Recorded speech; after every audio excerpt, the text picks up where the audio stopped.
আজকে গন্তব্যস্থল ছিল বইমেলা। 10 মিনিটের ডিসিশন নিয়েছি আজকে বইমেলায় যাব। যেমন কথা তেমন কাজ, রেডি হয়ে চলে এসেছিলাম শায়ক আমানকে ফার্স্টেই দেখতে। আর আমি একা আসিনি, আমার সাথে এসছে আমার সবসময় পার্টনার, আমার বোন। দুজনে ম্যাচিং করে আবার শাড়িও পরেছি। আচ্ছা, আমাদেরকে কেমন লাগছে সেটা একটু কমেন্টে বলে যাও তো।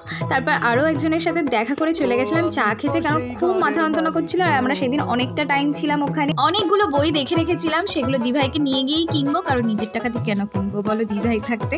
তারপরে ঝালমুড়ি আর ডালের পকোড়া নিয়ে আমরা উঠে পড়েছিলাম বাসে। আমাদের বাড়ি থেকে করুণাময়ী অনেকটা টাইম, তাই জন্য আমি একটু মাঝখানে ঘুমিয়ে পড়েছিলাম গান শুনতে শুনতে। তখন আমাদের বাসের সাথে আরেকটা বাসের ধাক্কা লেগে যাচ্ছিল, আর তখন আমার হেডফোনে কি গান বাজছিল বলো তো?